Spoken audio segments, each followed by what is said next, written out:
first ever factory outlet, Chandanagar, Mukunda Jewelers, opening soon. No making charges.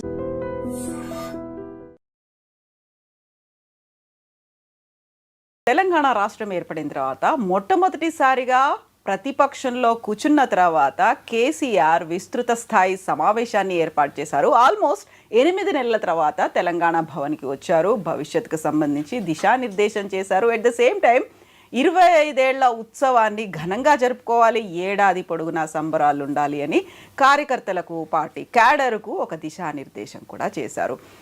ఆ తర్వాత BRS social media టీంతో పాటుగా కార్యకర్తలు మాత్రం సింహం గర్జించింది, టైగర్ ఈజ్ బ్యాక్ అనేటువంటి నినాదాలు మొదలుపెట్టారు. ఓవరాల్గా కేసీఆర్ నిన్నటి మీటింగ్ని ఎలా చూడొచ్చు, భవిష్యత్తులో రాజకీయంగా ఎలాంటి మార్పులు రాబోతున్నాయి మాట్లాడుకోబోతున్నాం. మనతో పాటుగా ఉన్నారు సీనియర్ జర్నలిస్ట్ సాయి శేఖర్ గారు. హలో అండి, నమస్తే.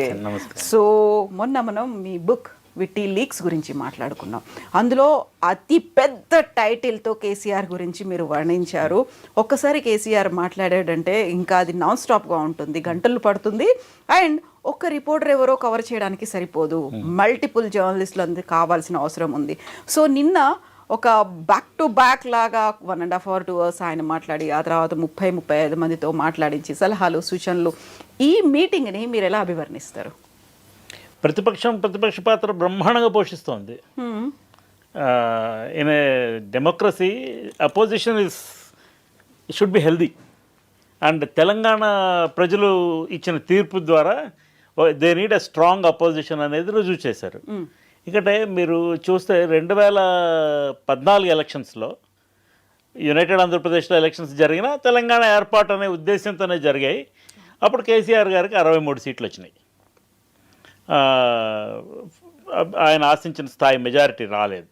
కొంతమంది ఎమ్మెల్యేలు ఇటు నుంచి అటు డ్రిఫ్ట్ అయ్యి ఎంతో కొంత కన్సాలిడేట్ అయితే చేసుకున్నారు. బట్ ప్రజాస్వామ్యయుతంగా ఎన్నికైనటువంటి ప్రతిపక్ష ఎమ్మెల్యేలు బలంగా ఉండటం అనే కార్యక్రమం గట్టిగా కొనసాగింది. 63 సీట్లే వారికి వచ్చాయి కాబట్టి ఆయన దగ్గర ఇంకో 10 మందో 15 మందో 20 మందో జాయిన్ అయినా still opposition was very strong. So and ప్రభుత్వంలోకి వాళ్ళు సెటిల్ అవ్వడానికి కొంత టైం పట్టింది. కొత్త రాష్ట్రం ఎలాగా ఉంటే బాగుంటుంది అనేది ఆయన అంతకు ముందు నుంచే ప్రణాళికలు రచించుకున్న మాట వాస్తవం. ఆయన దాన్ని ఇంప్లిమెంట్ చేసే ప్రాసెస్లో ఎంత దూరం they took a long time. వెంటనే ఏదో మొదటి 6 నెలల్లోనో సంవత్సరంలోనో సెటిల్ అయిన వ్యవహారం ఏం కాదు. దాదాపుగా 1.5-2 ఏళ్ళు పట్టింది ప్రభుత్వం తాలూకా అనుపాలనలు అర్థం చేసుకోవడానికి. ఎందుకంటే ఆయన ప్రభుత్వంలో కూడా ముఖ్యమంత్రి గారు, తర్వాత హరీష్ రావు గారు, పోచారం శ్రీనివాసరెడ్డి గారు ఇలాంటి వాళ్ళు కొంతమంది తప్ప ఎక్కువ మందికి ప్రభుత్వంలో అనుభవం ఉన్న వాళ్ళు కారు. ఇప్పుడు కేటీఆర్ గారు ఫస్ట్ టైం వచ్చారు అది మంత్రిగా. బట్ దెన్ స్లోగా యాజ్ ది టైం పాస్డ్ వాళ్ళు they picked up ropes and they started doing the governance. మీకు పెద్ద పెద్ద స్కీమ్స్ ఆలోచన చేయడం, పెద్ద స్కీమ్స్ని ఇంప్లిమెంట్ చేయటం, ఇవన్నీ కూడా 2017-18 కాలంలో జరిగాయి. జరిగిన తర్వాత it's all work in progress. Over night ఏది చేసి లేరు. ఇప్పుడు ఫర్ ఎగ్జాంపుల్ రైతు బంధు ఆలోచన చేశారు. అప్పుడు 4,000 రూపాయలు పెర్ ఏకర్ పెర్ సీజన్ అట్లా ఇస్తామన్నారు. అది కొంత దూరం ముందుకు వెళ్ళింది. ఇప్పుడు దాంట్లో కూడా ఉండే ఇబ్బందులు ఉండినాయి. అందరికీ వస్తున్నదా, కొందరికే వస్తుందా, రైతు బంధు పడిందా లేదా, ఎన్నాళ్ళు పడుతుంది. రైతు బంధు పడడం అంటే వీఆర్ గివింగ్ రైతు బంధు అని అనౌన్స్ చేస్తే రేపు అందరికీ పడిపోదు. It's time taking process. వాళ్ళు ఏదో ఇన్ని ఏకర్స్ ఉన్న వాళ్ళకి మొదటిసారి, ఇన్ని ఏకర్స్ ఉన్న వాళ్ళకి రెండోసారి, ఇలా విడతలుగా ఇచ్చినప్పుడు మొదటిసారి అందరికీ పడిందంటే ఏమైనా ఇబ్బందులు ఉంటే, ప్రాక్టికల్ ఇబ్బందులు ఉంటే official machinery was asked to rectify those things. So ఇలాగా అట్లనే కాళేశ్వరం ప్రాజెక్ట్ ఆలోచన చేశారు. తర్వాత ఏదో కళ్యాణ లక్ష్మి, షాదీ ముబారక్, కేసీఆర్ కిట్స్, ఇలా చాలా ఆలోచన చేశారు. చేసి చాలా వాటిని ఇంప్లిమెంట్ చేశారు. చేసిన తర్వాత నెక్స్ట్ మళ్ళీ తన గవర్నెన్స్ ప్లాంక్ మీద ఆయన ఎన్నికలకు వెళ్ళారు 2018లో. ఒక 6 నెలల ఎలక్షన్ ముందుకు జరిపించుకొని వెళ్ళారు. ఎందుకంటే ఆయనకుండే రాజకీయ సమీకరణాల దృష్ట్యా, రాజకీయ ఈక్వేషన్స్ దృష్ట్యా పార్లమెంటుతో కలిసి ఎన్నికలకు వెళ్తే ఆయనకు రావాల్సిన అడ్వాంటేజ్ రాదన్న ఉద్దేశంతో మళ్ళీ కొంచెం ఎర్లీగా ఎలక్షన్ అసెంబ్లీ రద్దు చేసుకున్నారు. డిసెంబర్కి సెప్టెంబర్లో రద్దు చేసుకుని వాళ్ళు అక్టోబర్లో ఎలక్షన్కి వెళ్దాం అనుకున్నారు. But election commission delayed it by 3 more months and డిసెంబర్కి ఎన్నికలు అయినాయి అండ్ మళ్ళీ అధికారంలోకి వచ్చారు. సారి వచ్చినప్పుడు people have given proper mandate in favour of TRS. ఆయనకి అధికారం కట్టబెట్టారు. 88 సీట్లు వచ్చాయి. 88 సీట్లు వచ్చినప్పుడు అక్కడికి దాన్ని ఆపి తన పరిపాలన తను ఏమేమి ప్రాజెక్ట్స్ పీపుల్కి ప్రామిస్ చేశారో, ఏమేమి స్కీమ్స్ ప్రామిస్ చేశారో వాటన్నింటినీ ఆయన ఇంప్లిమెంట్ చేసే కార్యక్రమం ఎలాగో చేస్తున్నారు. కాబట్టి he did not have to go for shopping off some more MLAs. కానీ ఆయన ఏం చేశారు, 14 మంది ఎమ్మెల్యేలని వేరే పార్టీల నుంచి చేర్చుకున్నారు. వాళ్ళంతటి వాళ్ళు వచ్చారు. చేర్చుకుంటే కదా వచ్చేది ఎవరన్నా. రావాలని చాలామందికి ఉండొచ్చు, చేర్చుకోవాలి కూడా కదా. సో చేర్చుకోవటం వల్ల కాంగ్రెస్ ప్రధాన ప్రతిపక్ష హోదా కూడా కోల్పోయింది. కాంగ్రెస్ ఫ్లోర్ లీడర్ భట్టి విక్రమార్క గారికి ప్రధాన ప్రతిపక్ష నాయకుడు హోదా రాలేదు. ఇది పరిస్థితి. సో 88 102 అయింది. 5 సంవత్సరాలు గవర్నెన్స్ చేశారు.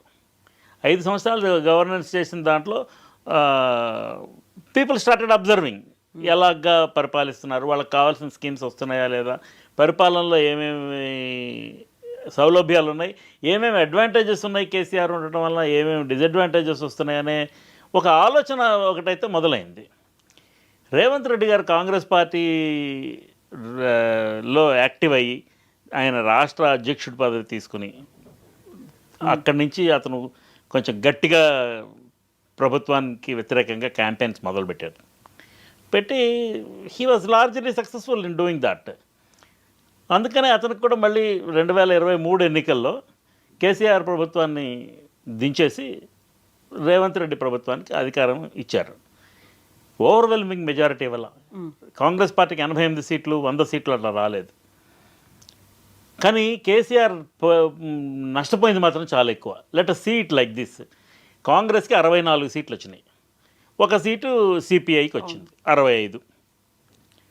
మిగతావన్నీ ఎంఐఎం, బీజేపీ 8 సీట్లు, బీజేపీ, బీఆర్ఎస్ మిగతా 39 సీట్లు వచ్చాయి బీఆర్ఎస్కి. ఆవిడ చనిపోవడంతో జరిగిన బై ఎలక్షన్లో కాంగ్రెస్ క్యాండిడేట్ గెలిచారు. సో 38. దీనిలో 10 మంది కాంగ్రెస్ పార్టీలో జాయిన్ అయ్యారు. నిన్న కేసీఆర్ గారు మాట్లాడుతూ వాళ్ళు తొందరగా నిరాశ చెందిపోయి పార్టీలో కొనసాగలేదు, అందుకని వెళ్ళిపోయారు. The same rule applies to what he has done earlier, right? ఇంతకు ముందు ఆయన ప్రభుత్వం ఉన్నప్పుడు నిరాశ చెందిన వాళ్ళు కొంతమంది బీఆర్ఎస్లో జాయిన్ అయిపోయారు, టీఆర్ఎస్లో జాయిన్ అయిపోయారు, కాంగ్రెస్ పార్టీలో ఎన్నికైనటువంటి శాసనసభ్యులు. సో వాళ్ళలో కొంతమందికి మంత్రి పదవులు కూడా వచ్చినాయి. ఇప్పుడు కాంగ్రెస్లో జాయిన్ అయిన వాళ్ళకి ఎవరికి మంత్రి పదవులు ఇవ్వలేదు. పైగా వాళ్ళ కేసు ఒకటి సుప్రీంకోర్టులో నడుస్తుంది. సుప్రీంకోర్టు తప్పకుండా వీటిని బై ఎలక్షన్ పెట్టేయాలి, డిస్క్వాలిఫై చేసేయాలి అని చెప్తుందా? నేనైతే అనుకోవడం లేదు. దానికి ఒక కారణం ఉంది. Assembly is supreme, it's an elected body. So speaker's decision will be final.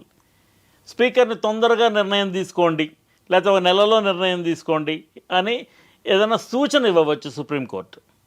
మీకు ఉదాహరణకి తమిళిసై సౌందరరాజన్ గవర్నర్గా ఉన్నప్పుడు తెలంగాణ రాష్ట్రానికి there was a deadlock between government and governor. వాళ్ళిద్దరి మధ్యన ఒక ప్రతిష్టంభన ఏర్పడిపోయి మ్యాటర్ కోర్టు దాకా వెళ్ళింది.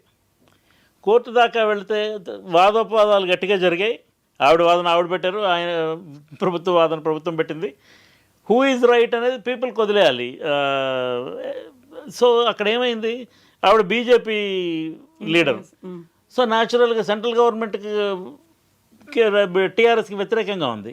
ఈయన బీఆర్ఎస్ అని పార్టీని మార్చాడు, నేషనల్ వైడ్గా స్ప్రెడ్ అవ్వాలనే యాక్టివిటీలోకి వచ్చాడు. వచ్చిన తర్వాత వీళ్ళు స్ట్రాంగ్ అయ్యామనే ఫీలింగ్లో ఉన్నారు. సో ఆ డెడ్ లాక్ ఏర్పడినప్పుడు కోర్టు చివరికి కేసు బోత్ సైడ్స్ ఉపసంహరించుకునేటట్టుగా చేసి మీరు కూర్చొని మాట్లాడుకొని, ఇది because both are constitutional positions, అందుకని మీరు దీన్ని ఒక వయా మీడియాగా దీన్ని ఒక సొల్యూషన్ వెతుక్కొని keep the dignity of the offices of both అని ఒక సలహాతో కేసు కోర్టు క్లోజ్ చేసింది.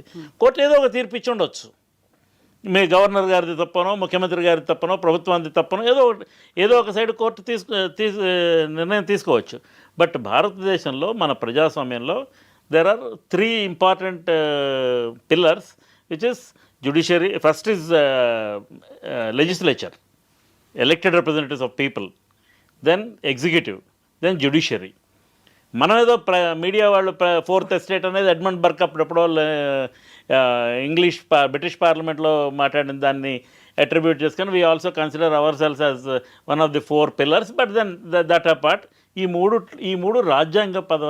బద్ధమైనటువంటి బాడీస్. వీటిలో ఏ 2 బాడీస్కి మధ్య ప్రతిష్టంభన రాకూడదు for continuity of governance. So ఈ ఎమ్మెల్యేలని డిస్క్వాలిఫై కోర్టు చేస్తుందా చేయదా నాకు సందేహమే. నిన్న కేసీఆర్ గారు మాట్లాడుతూ తప్పకుండా బై ఎలక్షన్స్ వస్తాయి, మనమే గెలిచిపోతాం, మనం ప్రిపేర్ అయ్యి ఉండాలి దానికి అని సూచన చేశారు. అపోజిషన్గా అది ఆయన బాధ్యత, కోర్టు తీర్పు ఎలా వస్తుందో తెలియదు చూద్దాం అని అట్లా మాట్లాడకూడదు. అవును. సో ఒక లీడర్గా ఆయన ఏం మాట్లాడాలో అది ఆయన మాట్లాడారు. వేరాస్ కాంగ్రెస్ ప్రభుత్వంలో ఉంది, ఇక్కడ స్పీకర్ కాంగ్రెస్ ఎమ్మెల్యేగా ఎలక్ట్ అయ్యారు. అండ్ ఆ 10 మంది శాసనసభ్యులు కూడా బీఆర్ఎస్ నుంచి వెళ్ళి ప్రభుత్వం వైపు చేరున్నారు. అయితే ప్రభుత్వంలో అఫీషియల్గా కాంగ్రెస్ పార్టీలో చేరడానికి మెంబర్షిప్ తీసుకున్నారా? లేదు. కాంగ్రెస్ లెజిస్లేచర్ పార్టీ మెంబర్స్గా నమోదయ్యి ఉన్నారా? లేదు. అందుకనే ఈ మధ్యన సిఎల్పి మీటింగ్ అయినప్పుడు కూడా ఈ 10 మంది వెళ్ళలేదు. సో ఇది ఏమిటవుతుంది అనేది ఇది ఆసక్తికరమైనటువంటి విషయమే. నా అనుభవంలో కోర్టు సర్వసాధారణంగా ఇలాంటి విషయాల్లో it won't jump to conclusions.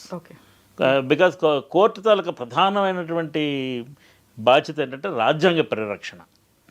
ఆ రాజ్యాంగ పరిరక్షణలో ఏ 2 బాడీస్ మధ్యన ప్రతిష్టంభన రాకూడదు. సో అలాగని వీళ్ళు చేసింది రైట్ అనో తప్పనో తీర్పిస్తుందా అంటే తెలియదు. We don't no. అది ఒక ఎక్స్ట్రా జ్యుడిషియల్ కామెంట్ అవుతుంది మనం ఏదైనా దాని గురించి అంటే. వస్తుందని ఆశించడం వీళ్ళ తప్పు కాదు, వీళ్ళకి ఫేవరబుల్గా జడ్జిమెంట్ వస్తుంది, 10 మంది ఎమ్మెల్యేలు వాళ్ళ పదవులు కోల్పోతారు, మళ్ళీ ఎలక్షన్ వస్తుంది అనేది ప్రతిపక్షం ఆశాభావం వ్యక్తం చేయడం తప్పు కాదు. అది అలాగా ఉండకపోవచ్చు. దాన్ని ఏం చేయాలనేది, దానికి ఎలా అడ్రస్ చేయాలనేది, what are the various legal means అని ప్రభుత్వం కృషి చేయడము తప్పు కాదు. Everybody will try to save their skin in this game. ఇది ఒకటి. రెండోది, నాకు నిన్న ఆయన మాట్లాడిన వాటన్నింటిలోనే నాకు బాగా ఆసక్తి కలిగించిన అంశం ఒకటి ఉంది. మళ్ళీ చంద్రబాబు వచ్చే అవకాశం ఉంది. ఆయన మళ్ళీ తెలంగాణ ప్రాంతంలో పార్టీని బలోపేతం చేసుకొని వచ్చేసే ప్రమాదం ఉన్నది. దేనికి వ్యతిరేకంగా అయితే మనం కొట్లాడామో ప్రత్యేక తెలంగాణ కోసం, ఆ పరిస్థితులు మళ్ళీ వస్తున్నాయి. So BRS should be ready, geared up to fight that అని ఒక సూచన చేశారు. చంద్రబాబు నాయుడు గారు కాంగ్రెస్తో కలిసి వస్తారా? అవకాశం లేదు, ఎందుకంటే ఆయన ఎన్డీఏలో పార్ట్నర్. ఒకవేళ బీజేపీ, చంద్రబాబు, పవన్ కళ్యాణ్ కలిసి ఇక్కడ యాక్టివిటీ చేస్తారా? ఈ మధ్యన వస్తున్నటువంటి రిపోర్ట్స్ దృష్ట్యా చంద్రబాబు నాయుడు గారికి తెలంగాణ మీద అంత ఆసక్తి ఉన్నట్లుగా నాకైతే అనిపించలేదు. But BJP is a major player ఇప్పుడున్న పరిస్థితుల్లో. బీజేపీ తను కూడా అధికారం తెచ్చుకోవడానికి ప్రయత్నం చేయాలి అనే ఒక ఉద్దేశం అయితే కలిగి ఉన్నది. ఆ కలిగి ఉన్న దాంట్లో ఒకవేళ బీజేపీ వాళ్ళు బీఆర్ఎస్తో నెగోషియేట్ వాళ్ళంతా వాళ్ళు చేస్తారా? చేసి కేసీఆర్ గారిని ఎలాగోలాగా కన్విన్స్ చేసి ఎన్డీఏ కూటమిలోకి తీసుకొస్తారా? One possibility, we don't know, we can't rule out. అలాగని పోనీ కేసీఆర్ గారు కొంచెం ఒక 2 స్టెప్స్ దిగి బీజేపీతో సయోధ్యకు వెళ్తారా? ఇది తెలీదు. ఎందుకంటే the bitterness between BJP and BRS is very much. Kavitha గారిని జైల్లో పెట్టారు. ఆ కారణంగా అయినా బీజేపీ బీఆర్ఎస్ సన్నిహితం అవుతాయా అనేది ఒక సందేహమైనటువంటి అంశమే. రాజకీయాల్లో ఏమో ఐ విల్ టెల్ యూ, ఇవాళ ఏమిటవుతుందో రేపు ఇలా ఉంటుంది అని ఎవరు ప్రెడిక్ట్ చేయలేరు. శత్రువులు ఉండరు, శాశ్వత మిత్రులు ఉండరు. అది ఎప్పుడో ప్రణబ్ ముఖర్జీ గారు చెప్పారు.